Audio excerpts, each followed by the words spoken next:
gloves so you don't cut yourself. Did you do them? See, you remembered?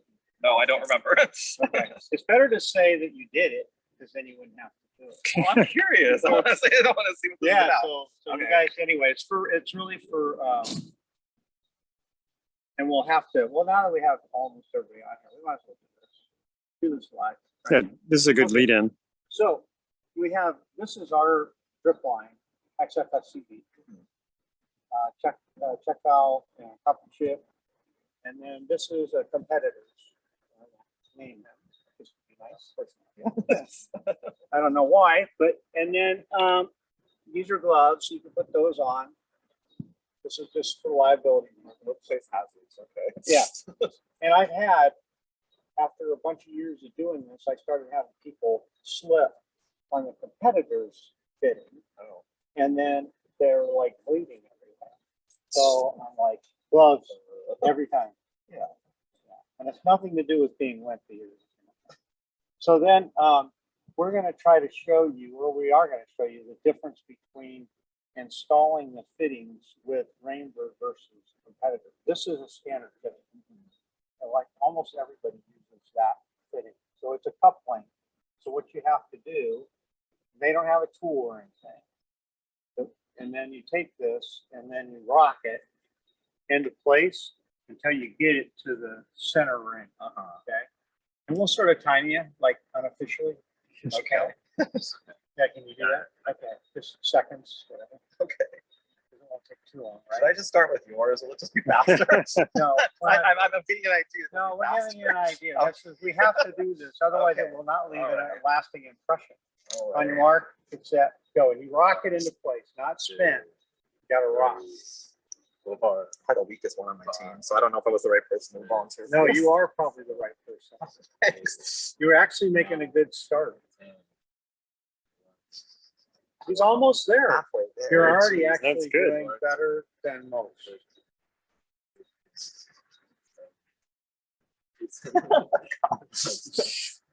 I actually used to install this stuff and not it's been years. So.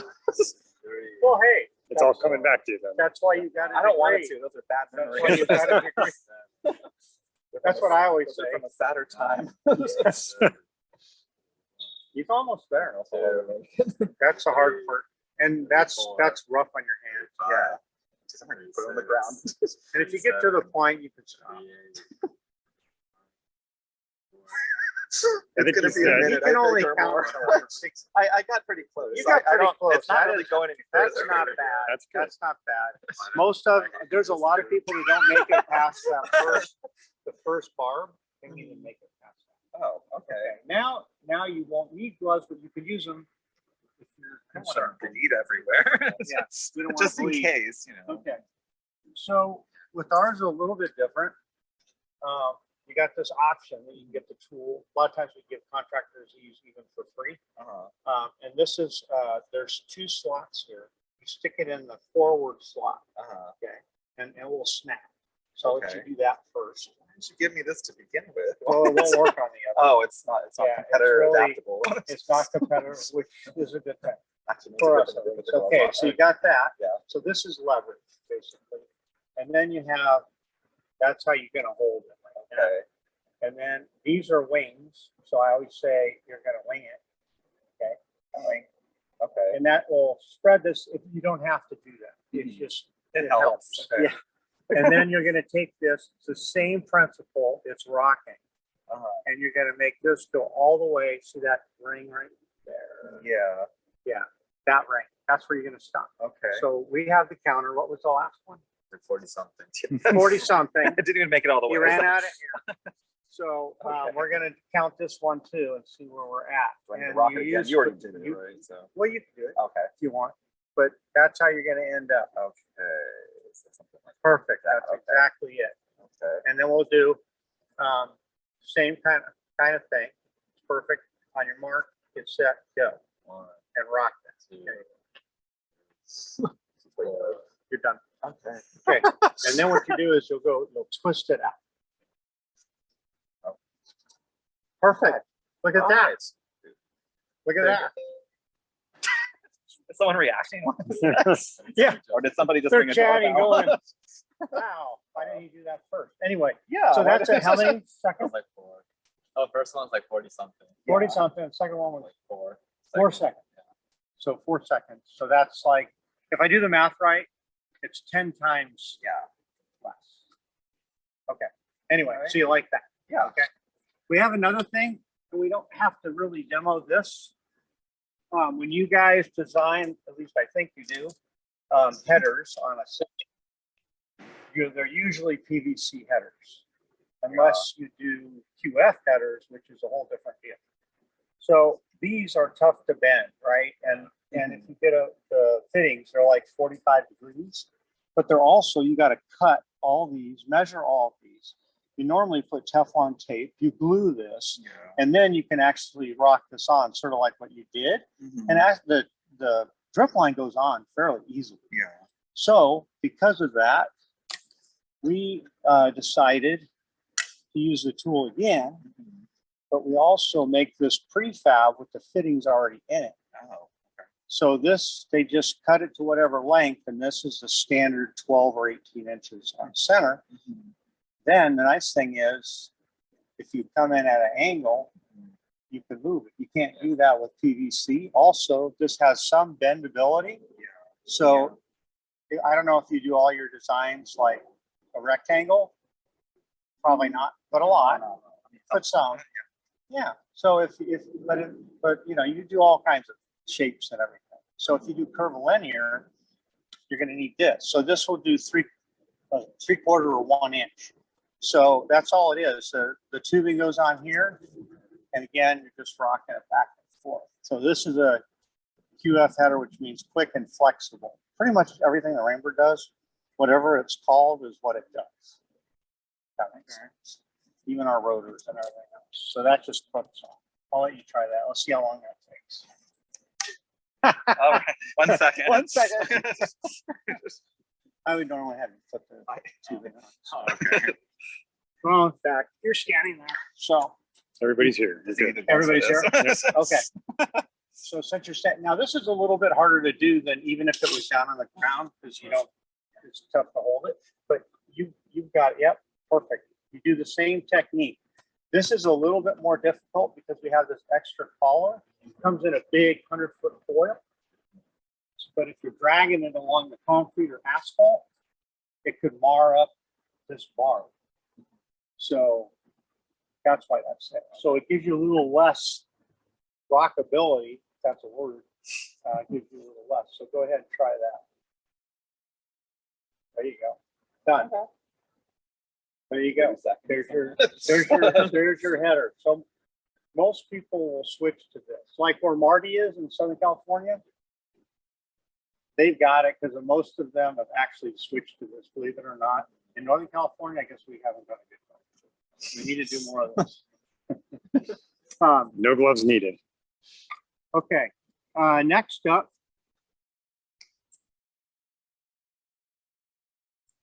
This is something I wanted to show you. I don't think you guys saw this last time, but this is our quick check, and this comes on our control zone kit, you know, with a valve, filter, and then the dot is a regulator. Yeah. So there's a screen in here, right? And this turns red when you turn it on, and there's extra debris.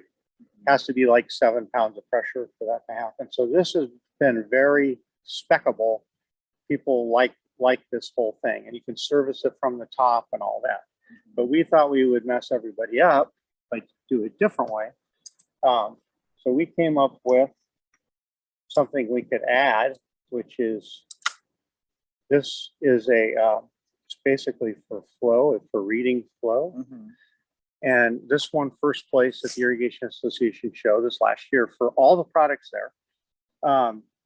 But what it does is it allows the people in the field, or you, if you wanted to, you can set this at whatever your flow rate is. So you turn on the system, it goes to 5. Mhm.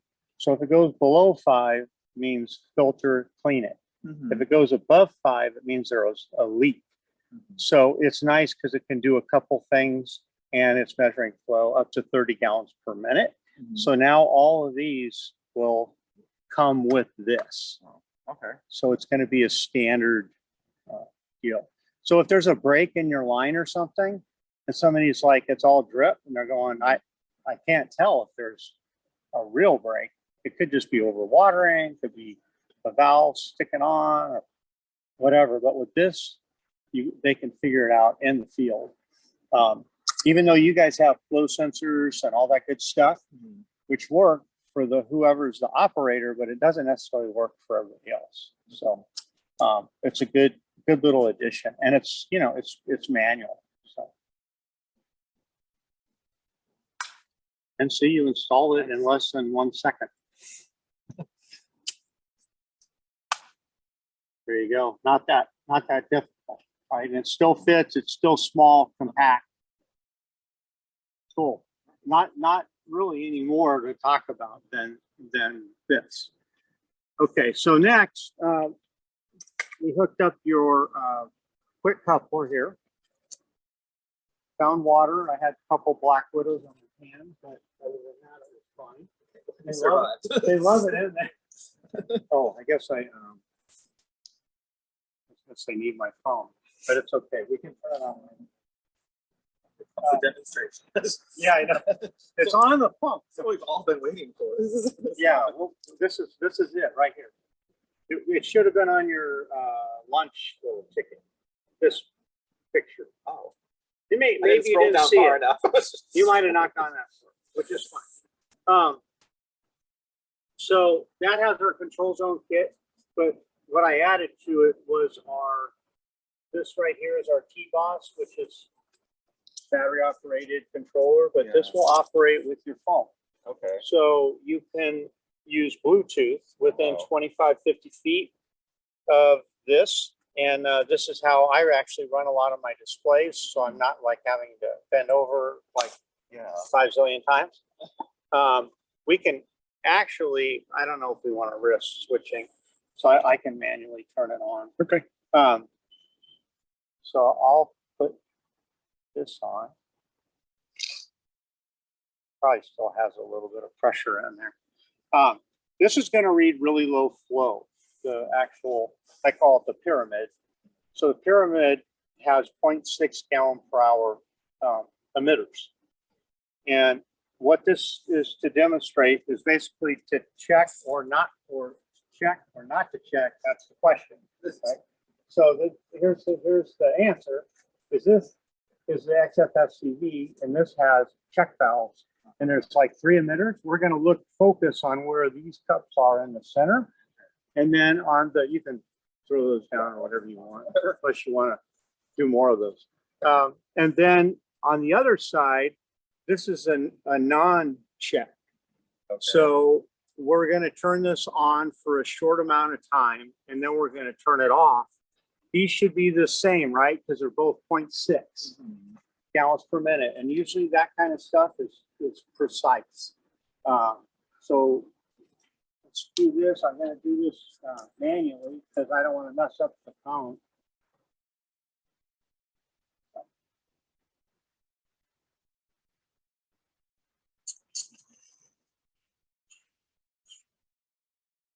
So you can see that going up and down. That was just initial Yeah. surge, but we'll simulate a leak later and you can see how it actually works. Okay. On. There we go. I hear something. Yeah. Nope. I didn't take that one.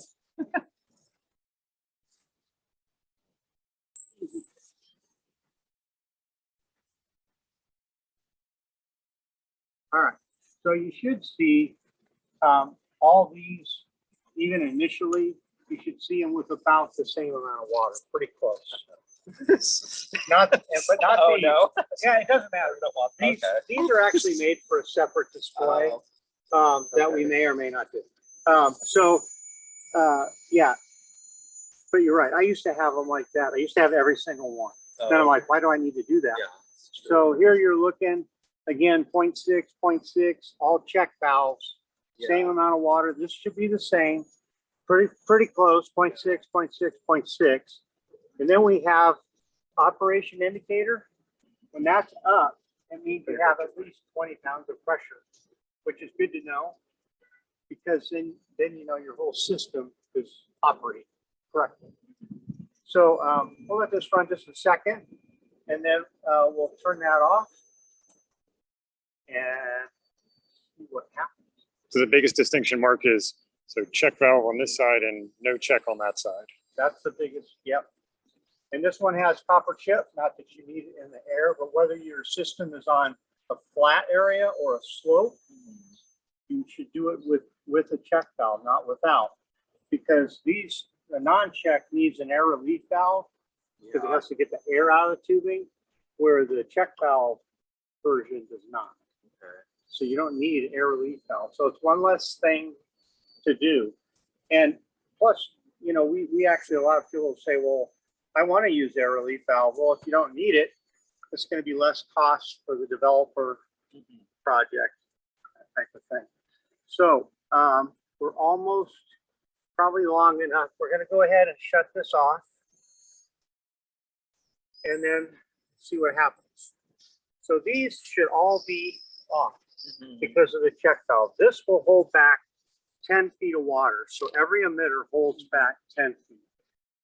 So that's the biggest check like in the industry, which, you know, it's way up here. And then this here, you'll see this one should normally stop first. And then you'll still see it has a little bit more water than here. Yeah. So some of it's drained. And then you go down to the next one. It should have more water than what's over there. And then the last one, if we wait long enough, that will actually should overflow. So if you're designing something and you design it with a non-check, you're wasting water every time you shut it off. And you're wasting water even when you turn it on, because once this drains, this is filled with air. You got to turn it on, and then the water's got to rush through the length of the line, which this one is already charged. So any questions on check versus non-check? Makes sense. Pretty Yeah. self-explanatory. Yeah. But yeah, you're going to see that it's just going to keep running. The non-check is still, Maybe the only question I have is Yeah. it's just the color difference just to identify check versus not check, right? Good point. Oh, sorry. It's actually, no, you're fine. If you broke it, you're not fine. But yeah, the color differentiation is actually, this is to indicate that there's a copper chip. Oh, the other one doesn't have the copper in it. Yeah. Okay. Yeah, and this one, obviously no copper and no check. Okay. Now we do have, maybe eventually it'll go away, but we do have some that has no check valve, but has copper in it. So it's the copper color. But you can still, on all the tubing, which I didn't show you, there's etched writing. Oh. So you can actually read on there what it is. And we've also added, this was built, I built this like 4 or 5 years ago, but we've also added striping to the tubing. So that way, if you do a field visit, you can literally verify. So there's one, you guys already messed with this, but here's, so you can see the striping. We used to paint the 0.9 gallon per hour on this one, 12-inch spacing, but now again, they're all etched. So the other change we made too is we used to have something called a shaved emitter, which is actually on that display. And now we drill the holes. Most people say, well, why do I care? It makes production faster. So if you design with a lot of this, we can produce it faster than the old way. So, but it works exactly the same. So this is the new version versus the old version. Okay. And you know why I'm showing you the old version? Because the emitters work the same, but I'm also showing you so I don't have to rebuild this. Well, it's 4 years of effort. Yeah. And there's actually there's steel inside of all of this. This is covered with steel. Otherwise, you get this kind of a look. You know, so I'm not trying to do any magic trick there. but as you can see, the the non-check is still dripping Yeah. Still dripping down there. Yeah. after we turned it off a couple minutes ago. So what we can do now is we'll go ahead and we'll turn this back on. That's gonna ruin this little study, but that's fine. And then we'll open up probably this one here. Ready for a little flow. Have a leak. We're gonna put this, yeah, we're gonna put this at right now at 5. And then we're gonna turn this on.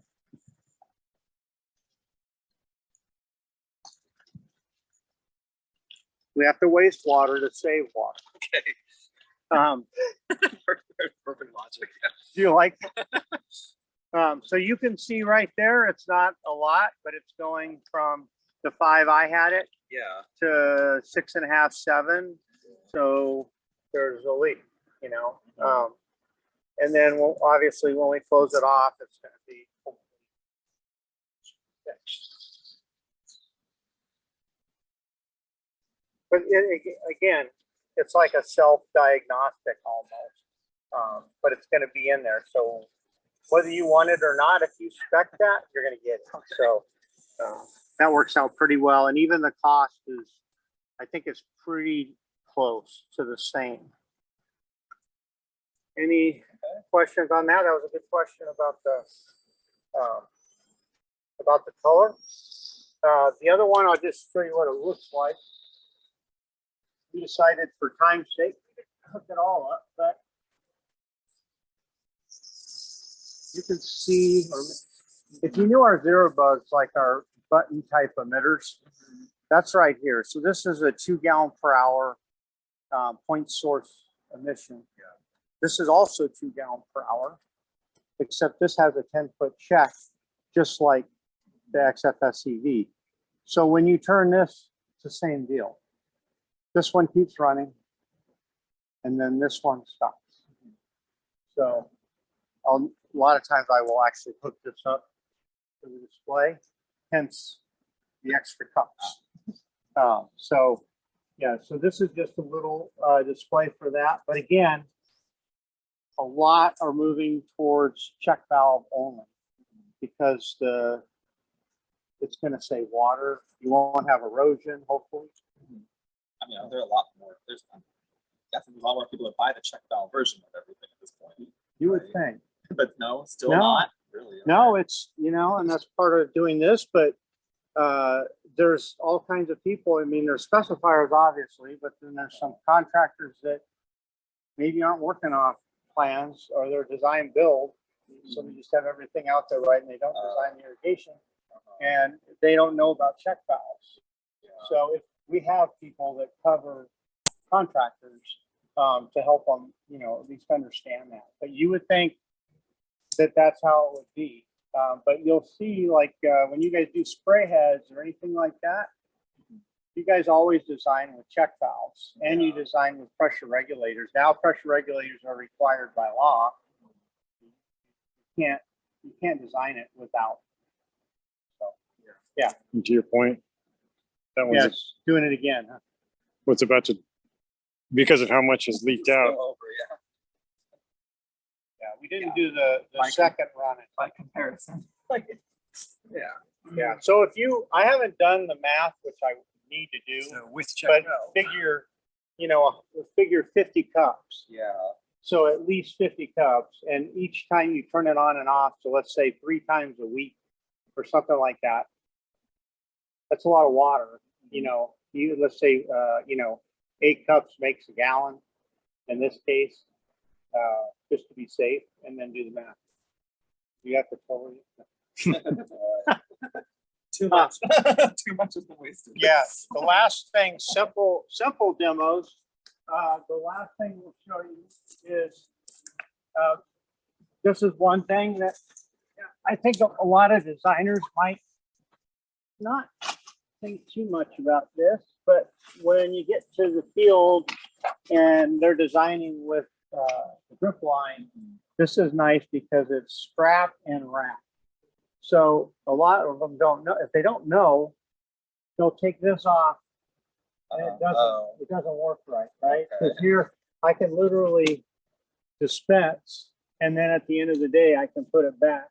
Instead of, if you've ever, which you probably have, laid this stuff out, if you just pull it out, it's getting kinks and it twists and yeah, it's difficult. So that's scrap and wrap. The next one is, that shows the QF again that you already worked on. So this would be the flush side, and this would be a supply side, you know, with the fittings. And then the next one, so this is an end feed. The next one is a center feed. And a center feed, in this case, usually the lines are much bigger because the volume of water is much higher. So this would be like probably 1.25 inches, maybe 1.5 inches even. So you can go each direction and you can get more length when you do a center feed than when you do, you know, like an end. So then you still do flushes on each end, so you can, otherwise you can't flush the system. And you also do the operation indicator. So you have that. So this comes up, this is actually how a lot of systems are designed or built. They bury these at about 12 inches depth, and then they come up to here, and then, you know, you can run your tubing. So that's center feed. The last one here is the tree rings. This is just a 2 tree ringer. So gives you an idea if you're going to basically flush properly. Everybody likes to flush properly. You're going to have on this end, let's say it supplies the water. In this case, it could be either side, right? Supplies it.